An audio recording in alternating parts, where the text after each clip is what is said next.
সুপ্রভাত। আজকের সকালের সেশন বিষয়টি ডিসকাশনটি খুব অল্প হবে, কিন্তু বিষয়টি খুব গুরুত্বপূর্ণ। হ্যাঁ, বিষয়টি পড়ুন। এয়ার কন্ডিশন মারাত্মক ঝুঁকির কারণ হতে পারে করোনা পরিস্থিতিতে। এই প্রশ্নটি ভাসছিল বেশ কিছুদিন। তো বিজ্ঞানীরা এটি ক্লিয়ার করেছে যে হ্যাঁ, বিজ্ঞানী থেকে এটি হতে পারে, তবে খুব বেশি স্টাডি নেই এই ব্যাপারে, তবে সতর্ক হওয়া উচিত বলে আমি মনে করি। আসুন শুরুতেই আমাদের বরাবরের মতো নিউ ইয়র্ক পরিস্থিতি নিয়ে কথা বলি। নিউ ইয়র্কের অবস্থা কিছুটা ভালো। প্রথম দিকে ছিল পিক, এইভাবে উঠেছি আমরা, প্রায় 4 সপ্তাহ ছিল। এরপর এটি এইভাবে হয়ে এটি নামার কথা ছিল, কিন্তু দেখা গিয়েছে যে যেটি প্ল্যাটো বলি আমরা, এটি এই স্টেবল অবস্থা থাকার কথা ছিল, এটি হয়তো 5 দিন 6 দিন থাকার কথা। সেখানে দেখা গেছে এটি 7 দিনেরও বেশি হচ্ছে। এটি আশা করা যাচ্ছে আরও 10 দিন হবে, তারপর নামা শুরু করবে। তো এই প্ল্যাটোটি কেন হচ্ছে? প্ল্যাটোটি হচ্ছে এই যে একটি কার্ভ, যেটি হচ্ছে আমরা আমাদের মধ্যে ধৈর্য হারিয়ে ফেলেছি মানুষগুলো, তাই অনেক নতুন সংক্রমিত হচ্ছে মানুষ। এখন নতুন সংক্রমিত হচ্ছে কোথায়? নিউ ইয়র্কে তো মাত্র চলে গেল। হ্যাঁ, নিউ ইয়র্কে মাঠে ঘাটে খুব স্টেবল আছে বলে মনে করছি আমরা, যারা বিজ্ঞানের ছাত্র, ডাক্তার এবং যারা উপাত্তবিদ। কিন্তু অন্যান্য স্টেটে সংখ্যাটি এখনও বাড়ছে, যার কারণে এটি ব্যালেন্স হয়ে প্লেটোতে রয়ে গিয়েছে।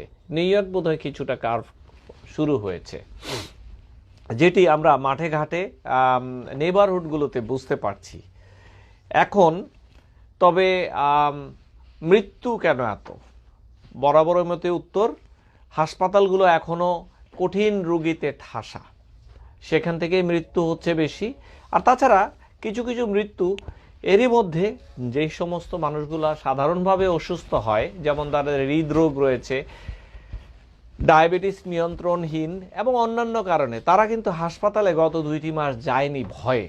তো তাদের থেকেও কমপ্লিকেশন শুরু হয়েছে। তো এটি স্বাভাবিক কথা। তো যেই কারণে দেখা গিয়েছে যে মৃত্যুর মিছিলটি বাড়ছে এবং ধারণা করা হচ্ছে, আশঙ্কা করা হচ্ছে যে এই মৃত্যুর মিছিল আরও কিছুদিন কন্টিনিউ করবে।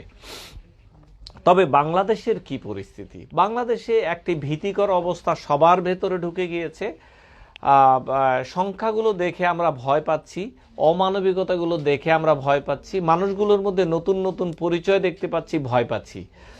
তো এই সংখ্যাগুলো নিয়ে এত চিন্তা না করে আমরা যদি আমাদের নিজেদের কাজগুলো করি, যেইভাবে বিজ্ঞান বলছে, যেভাবে সরকার বলছে, যেভাবে সমাজ বলছে, সেভাবে চললে কিন্তু আমাদের এই সমস্যাগুলো হয় না। দেখা গিয়েছে ত্রাণ নিতে গিয়ে 2000 মানুষ লাইনে দাঁড়িয়ে আছে।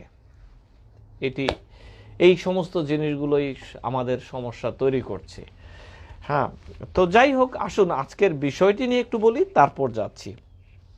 Air condition. হ্যাঁ, এয়ার কন্ডিশন যখন একটি বদ্ধ জায়গাতে হয়, এই বাতাসটি ছড়াতে থাকে, সার্কুলেট করে। তো এই ভাইরাস পার্টিকেল, এই ভাইরাসটি অন্যান্য ভাইরাস থেকে একটু ভারী প্রকৃতির, তাই আমরা যে কথা বলছি, এই কথা বলাটি এটি 3 ফুট থেকে 6 ফুটের মধ্যে এটি পড়ে যায়। যিনি আক্রান্ত রোগী, তিনি যদি এটি পড়ে থাকেন, তাহলে এই ভাইরাসটি বের হওয়ার সম্ভাবনা অনেকখানি কমে আসে। তাই সবাইকে মাস্ক পরতে বলা হয়। আবার যিনি জোরে কথা বলেন, তার ক্ষেত্রে 6 ফুট 7 ফুট 10 ফুট পর্যন্ত যেতে পারে। এখন দেখুন, যখন আমি কথা বলছি, এখানে একটি ফ্যান দিয়ে যদি ছেড়ে দেওয়া হয়, এই ভাইরাসটি 3 ফুট না যেয়ে এটি 12 ফুট পর্যন্ত যেতে পারে। আর যখন রুমটি আবদ্ধ থাকে, একই বাতাসকে ঘোরানো হচ্ছে, তখন কিন্তু এইটি আরও এক্সপোজার বেড়ে যায়। এবং যেইখানে ফ্যান দেয়া হয়েছে, যেই ফ্যানের লাইনে, ওই লাইন বরাবর এটি অনেক দূর যাবে, পাশে হয়তো কম যাবে। যেই কারণে ব্যায়াম যখন করে, মানুষ যখন দৌড়ায়, তখন একজনের পিছনে একজন যদি দৌড়ায়, তাহলে এনার যদি ইনফেকশন থাকে, উনি মাস্ক ছাড়া দৌড়াচ্ছেন, তাহলে পেছনের মানুষটির সম্ভাবনা বেড়ে যায়। আবার 2 জন মানুষই যদি 3 ফুট দূরত্বে পাশাপাশি দৌড়াতে থাকে, তাহলে রিস্ক বাড়ে না। ডাইনামিক্সটি বুঝলেই বোঝা যাবে যে আসলে রিস্ক কিভাবে কমানো যায়। সেই ব্যায়াম এবং দৌড়, এগুলো নিয়ে আমি আগামীকাল আসবো, জিমনেশিয়ামের অ্যাক্টিভিটি নিয়ে। তো আসুন আমরা একটু ছবির মাধ্যমে আমরা ব্যাপারটি বুঝে নিই। এটি একটি রেস্তোরাঁর ছবি।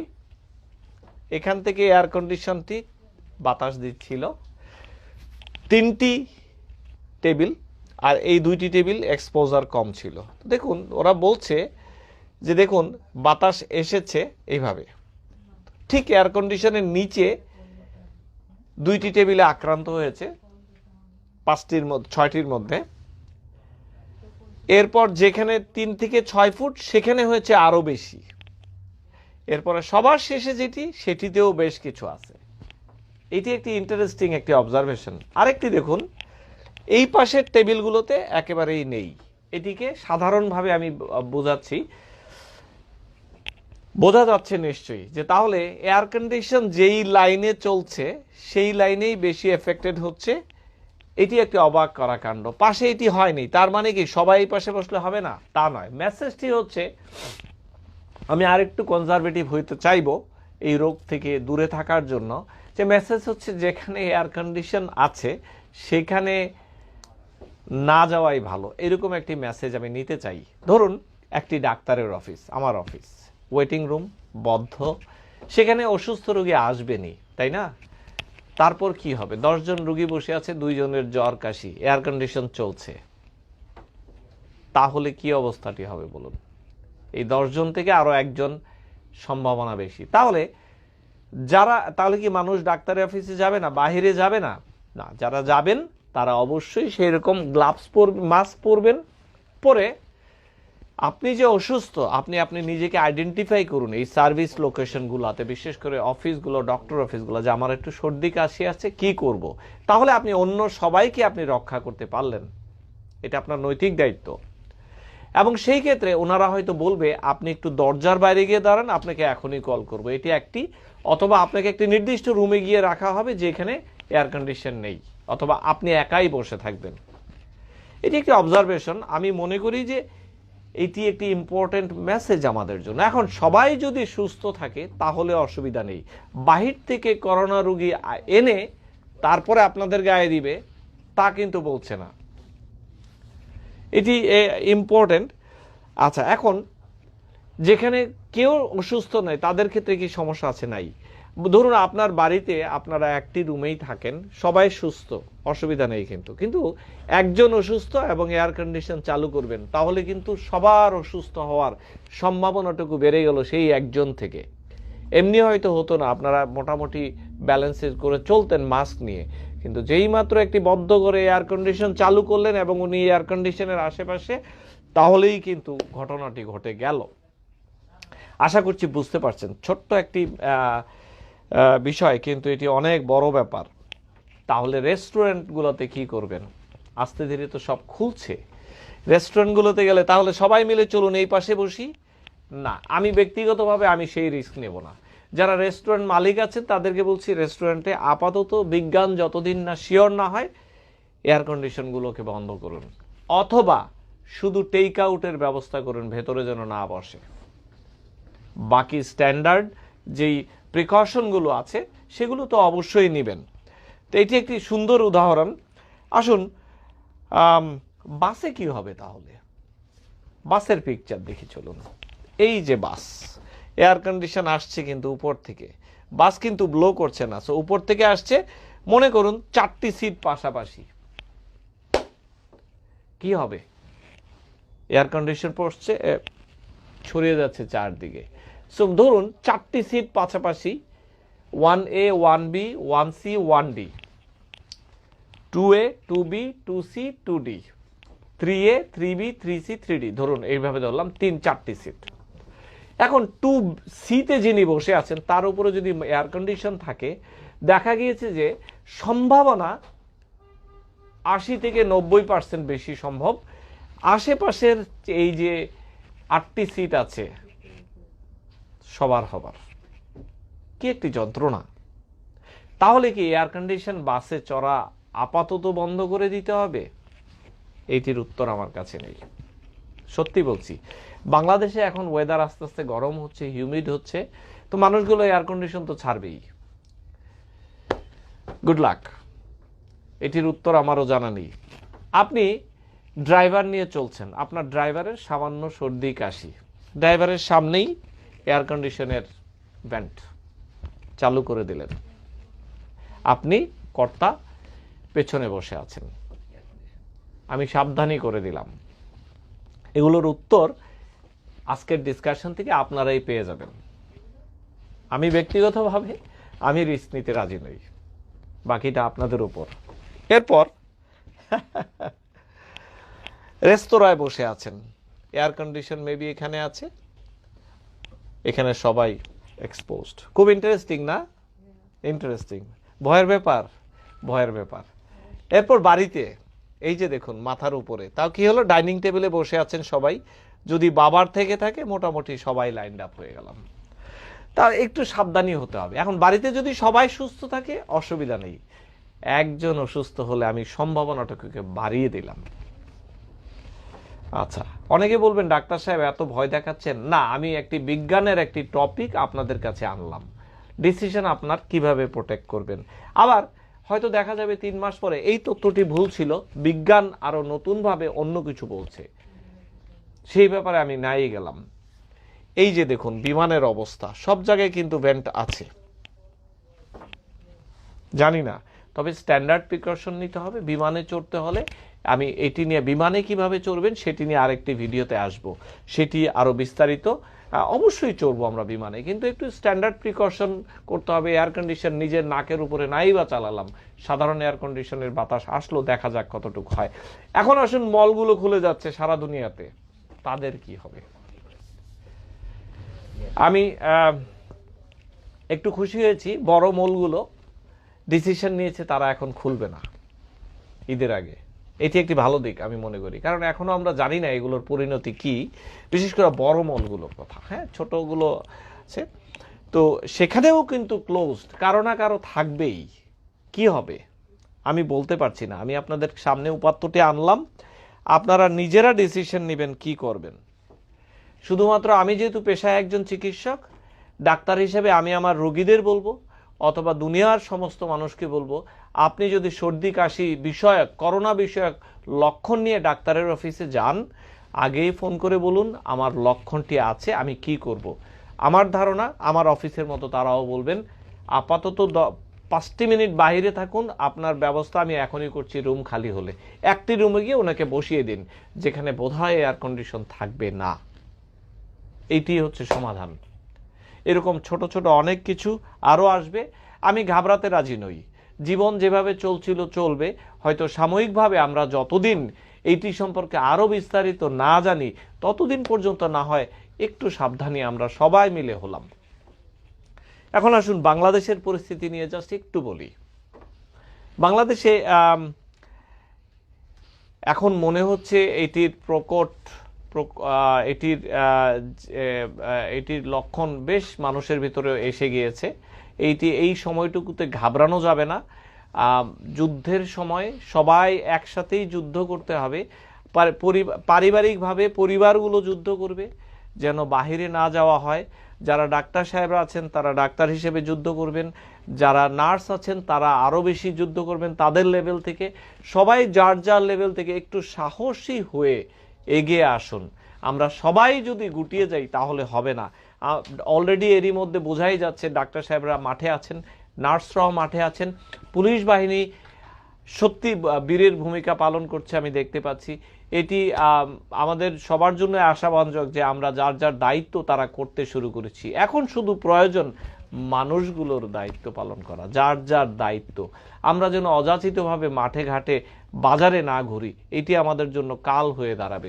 সবশেষে আমি একটু মানবিকতা নিয়ে তো কথা বলি, আপনারা জানেন মানুষগুলোর পাশে দাঁড়ান। এই যে এত নার্স, এত ডাক্তার, এত স্বাস্থ্যকর্মী, এত পুলিশ কর্মী, তারা এত মাস্ক, এত পিপি কোথায় পাবে? ব্যবসায়ী ভাই বোনেরা যদি একটু এগিয়ে আসেন, পৃথিবীর যেখানে যেখানে মাস্ক বেশি তৈরি হচ্ছে, অথবা আমরা নিজেরাই মাস্ক, গ্লাভস, পিপি তৈরি করতে পারি কিনা সেইটা একটু আরেকটু দেখুন। আমরা খুব সহজেই আমরা ভেন্টিলেটর বানিয়ে ফেলছি প্রায়, কিন্তু এখন আমার মনে হয় ব্যক্তিগতভাবে আমি মনে করি যে আমাদের প্রয়োজন আরো বেশি সার্জিক্যাল মাস্ক তৈরি করা, আরো বেশি হেড কাভার তৈরি করা, আরো বেশি কোয়ালিফাইড মেডিকেল গ্রেড পিপি তৈরি করা, যেন যারা সম্মুখ যোদ্ধা তাদের কনফিডেন্সটি বাড়ে, তারা যেন বুঝতে পারে যে তারাও প্রোটেক্টেড। আপনাদের সম্পদ যারা ধনী ব্যক্তিরা আছেন তাদের কিছু অংশ এই মানুষগুলোর জন্য আপাতত ব্যয় করুন, দেখবেন আল্লাহ তাআলা আপনার পক্ষেই থাকবে, আল্লাহ তাআলা এদের পক্ষেই থাকবে। আপনি দেখবেন কিছু খাদ্য সংকট মনে হচ্ছে যারা গরিব আছে তাদের কাছে, তাদের পাশে দাঁড়ান। রোজার মাস, এটি সুযোগ দানের, এটি সুযোগ তাদের পাশে দাঁড়ানোর। অল্প কিছু, সামান্য কিছু চাল আর কিছু ডাল, এই তো তারা চান, কেউ কিন্তু বিরিয়ানি খেতে চাচ্ছেন না। আপনারা মেহেরবানি করে এটি করুন। আমার ছোট্ট উদ্যোগে আমি যেটি করেছি গত আজকে মতিঝিলের একটি থানা বা ফাঁড়িতে বোধহয়, এবং দেবিদ্বারে আমরা একটি পুলিশ ভাইদের জন্য আয়োজন করেছিলাম। আমরা আয়োজন করেছিলাম খাবার দিয়ে আসবো, তাদের সাথে আমাদের 2-1 জন ভলান্টিয়ার হয়তো খাবেন। ওনারা বেশ আয়োজন করে, এর মধ্যে মিলাদের আয়োজন করেছেন, আমাদের জন্য দোয়াও করেছেন। আমি সত্যি স্যালুট জানাই আপনাদের যে আপনারা আমাদেরকে এই খাদ্য উপহারগুলো গ্রহণ করে আমাদেরকে সম্মানিত করেছেন। আমাদের উদ্দেশ্য ছিল আপনাদের মনোবলটুকুকে বাড়ানো, আপনাদের পাশে আমরা আছি, আমি জনগণকে রিপ্রেজেন্ট করি সেইভাবেই ধরে নিন। মানুষগুলো সবাই কিন্তু আপনাদের পাশে আছে। ডাক্তার ভাইদের জন্য আমরা খাদ্য ব্যবস্থাপনা করেছি একটি বেলা মুগদা হাসপাতালে, খুব সম্ভবত 2-1 দিনের মধ্যেই আমাদের ভলান্টিয়াররা দেবে আপনাদের পাশে। আমি এই উদাহরণগুলো আনছি আপনাদের সামনে একটি জিনিস বলার জন্য, আপনারা সবাই যেন এই মানুষগুলোর পেছনে, যোদ্ধাদের পিছনে, আমি নার্সদের সম্পর্কে একটু কম বলেছি, নার্সরাও কিন্তু তাদের জীবন দিচ্ছে, তাদেরকে কিন্তু আমরা বুঝতে পারি কম, তারা কিন্তু ফ্রন্ট ফাইটারদের মধ্যে অন্যতম। তাদের জন্য আমি আমার অভিনন্দন, এবং খুব সম্ভবত আগামী 2 সপ্তাহ পরে আমরা বেশ নার্সদের জন্য কিছু আমরা সার্জিক্যাল সামগ্রী পাঠাচ্ছি। তো আসুন সবাই মিলে এই পরিস্থিতিটি মোকাবেলা করি। এই পরিস্থিতি খুব বেশি দিন থাকবে না ইনশাআল্লাহ, দেখবেন আল্লাহ তাআলা আমাদের থেকে মুক্তি দিবেন, কিন্তু এর মাধ্যমে আমরা আমাদের নিজেদের সম্পর্কগুলোকে গড়ে নিতে পারি। আসুন কিছু প্রশ্নের উত্তর নেই।